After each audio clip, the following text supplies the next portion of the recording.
Assalamualaikum warahmatullahi wabarakatuh. Puji dan syukur kita panjatkan kehadirat Tuhan yang Maha Kuasa atas berkat rahmat dan karunia kita telah ada pada sampai saat ini. Yang terhormat Bapak Dr.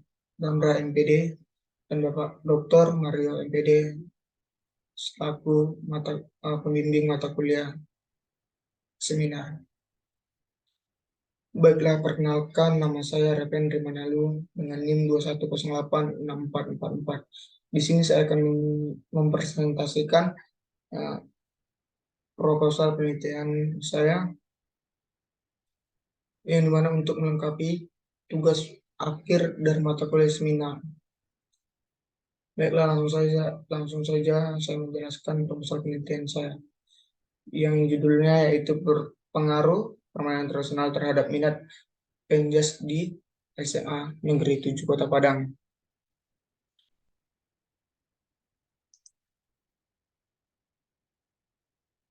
Yang dimana yang pertama di bab 1 pendahuluan dan bab kedua tinjauan pustaka serta bab 3 metodologi penelitian.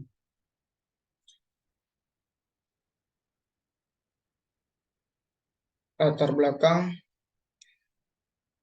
atau latar belakang masalah dari hasil penelitian saya menurut Perpres nomor 86 tahun 2021 tentang DBON yang mengelaborasi kebijakan strategi dan pencapaian 3 cakup olahraga, yakni olahraga pendidikan, olahraga rekreasi, dan olahraga presentasi kurun waktu 2021 sampai 2045. Secara regulasi sebenarnya sudah cukup, bahkan lebih dari cukup untuk mengoperasionalkan kerja-kerja di bidang keolahragaan. Ironinya, tidak banyak perubahan pencapaian pembangunan keolahragaan dalam 3 dasawarsa terakhir. Bahkan dalam tataran tertentu mengalami penurunan tingkat kebugaran anak dari remaja, terus mengalami penurunan dari waktu ke waktu. Laporan ini menyebutkan bahwa kebugaran jasmani pelajar yang masuk kategori kurang dan kurang sekali sebanyak 82% untuk SD, 85% untuk SMP, dan 83% untuk SMA. Dari data di atas menunjukkan bahwasanya anak sekolah dalam kategori yang rendah, maka dapat disimpulkan bahwa pendidikan jasmani di sekolah ini tidak berjalan dengan dilaksanakan secara maksimal. Di sekolah, untuk pelajaran penjas belum membangkitkan proses pembelajaran yang diharapkan sesuai dengan sasaran kurikulum, sehingga bidang studi penjas masih dianggap kurang bermanfaat dibanding dengan bidang studi lainnya. Pertama itu, pada umumnya guru penjas baru mampu menerapkan pembelajaran kebugaran jasmani pada siswa, akan tetapi masih menjadi kelemahan bagi para guru penjas adalah bagaimana menerapkan kurikulum penjas ke dalam proses pembelajaran. Proses pembelajaran dimaksud adalah proses pembelajaran yang membangkitkan minat siswa terhadap pembelajaran pendidikan jasmani, sehingga dapat meyakinkan pada diri siswa untuk selalu memelihara kebugaran jasmani di dalam kehidupan sehari-hari. Dan yang kedua itu, guru penjas masih dibayang-bayang dengan perolehan prestasi, yang dimana kadang ada sekolah mengharuskan minimal harus ada olahraga prestasi untuk menaikkan atau memajukan nama sekolah. Tetapi sebagai target bidang studi penjas di sekolah harus mampu meningkatkan reputasi sekolah. Atas dasar target itulah, guru penjas memfokuskan pembelajaran hanya untuk pencapaian dari aspek keterampilan saja atau aspek prestasi di dalam cabang olahraga. Akibatnya apa? Aspek-aspek yang lain seperti kognitif dan afektif diabaikan.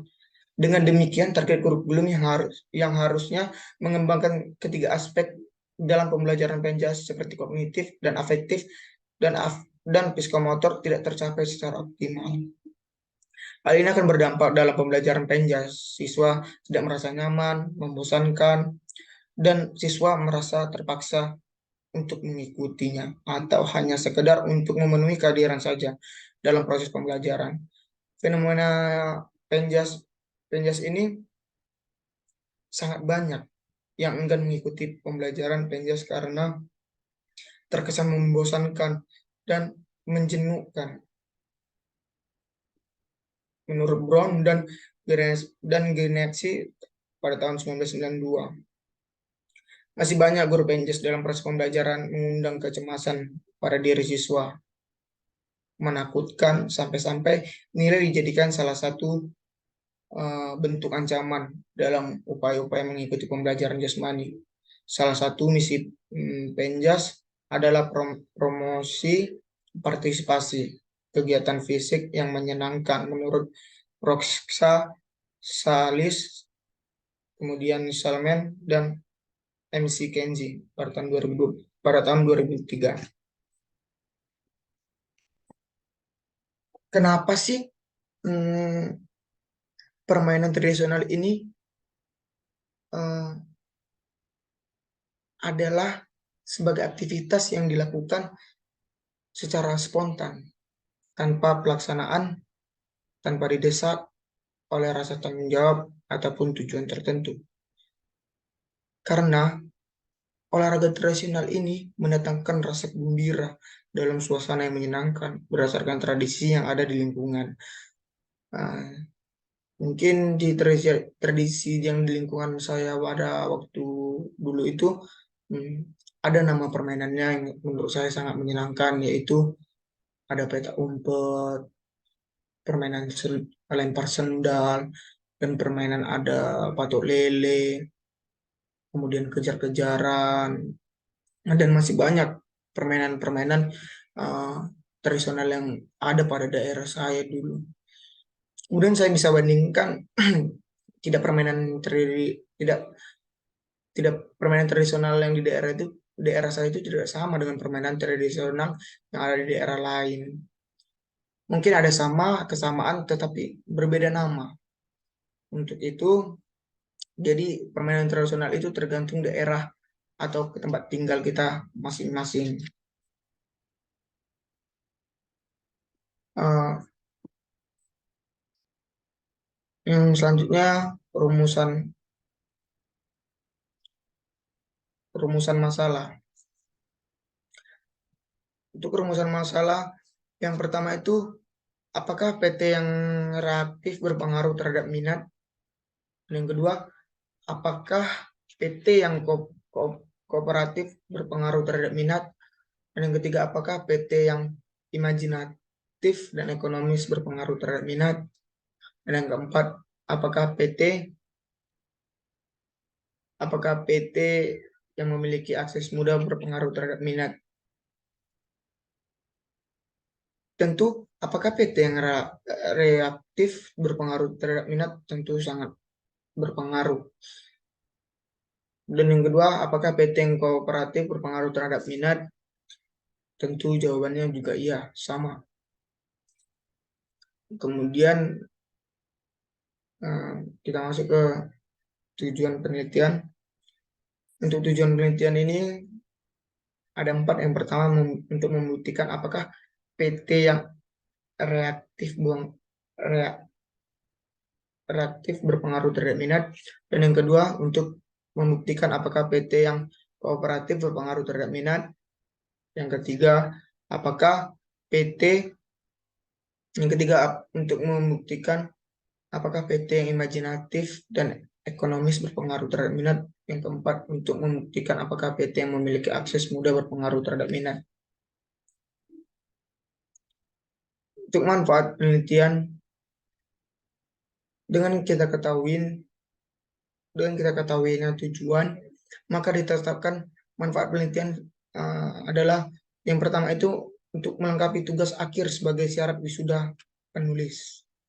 Dan yang kedua itu meningkatkan minat siswa dalam pembelajaran penjas. Dan yang ketiga, guru mendapatkan konten baru terkait pendidikan jasmani. Yang keempat, Referensi bagi peneliti, pendidik, siswa, dan pembaca.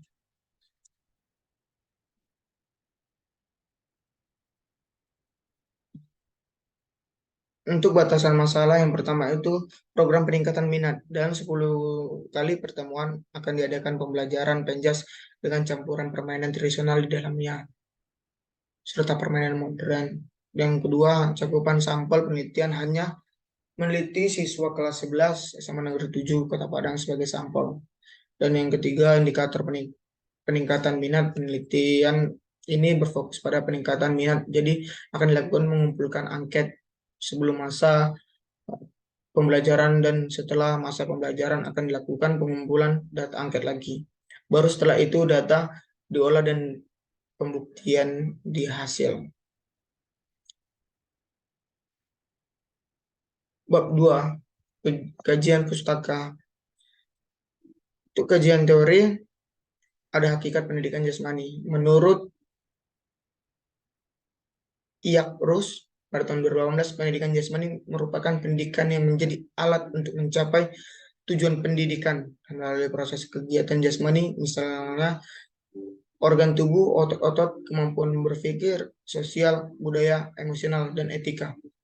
Temuan lainnya juga menyatakan bahwa pembelajaran penjas dapat mengembangkan karakter yang baik kepada peserta didik agar peserta didik dapat memiliki kepribadian yang kuat dan sikap cinta kasih dengan lingkungan sekitar.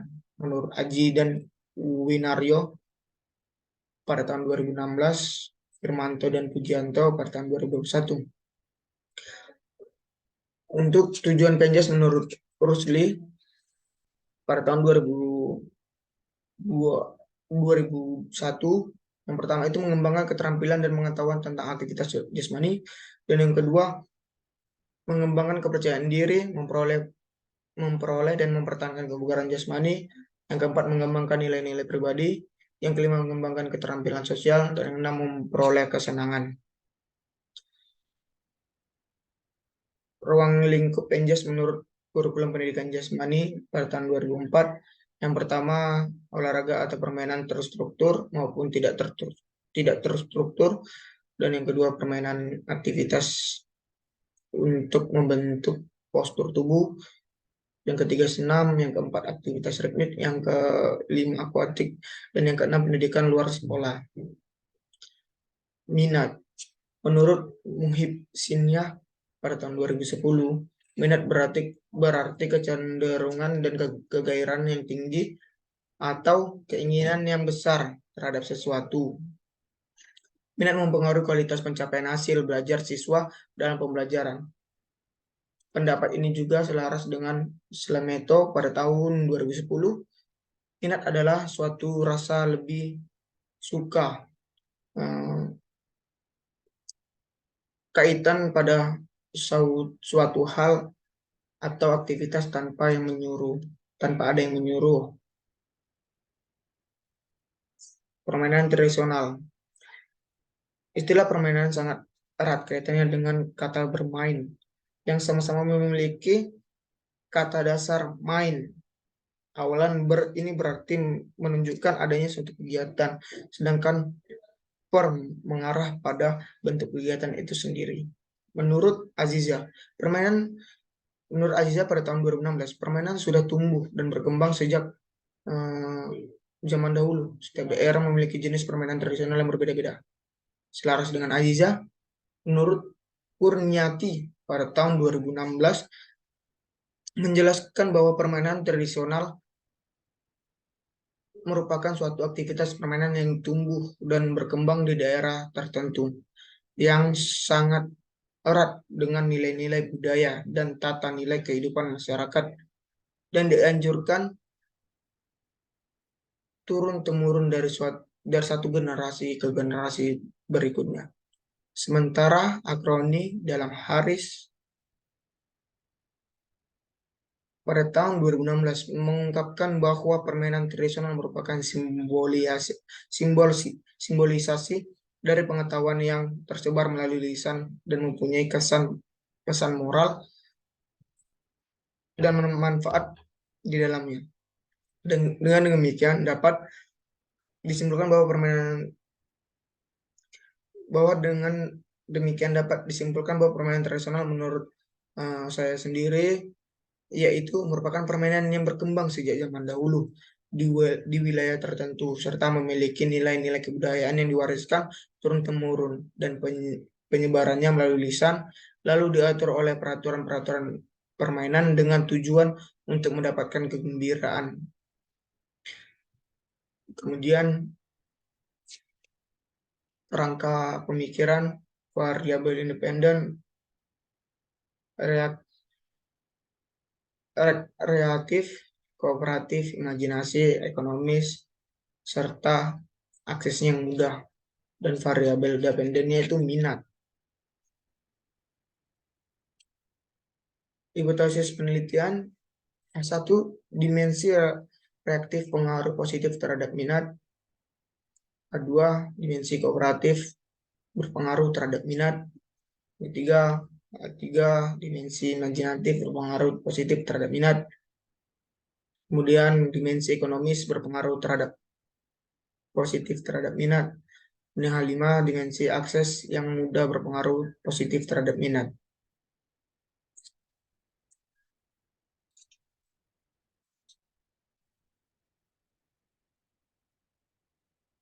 Jenis penelitian ini merupakan penelitian kuantitatif yang menjelaskan adanya pengaruh dari suatu fenomena yang menjadi objek penelitian. Definisi operasional dan pengukuran variabel, variabel independen, perhatian, perasaan, senang, pemahaman, peranan guru, sarana, prasarana, dan variabel independennya reaksi, kooperatif, imajinasi, ekonomis, dan akses mudah.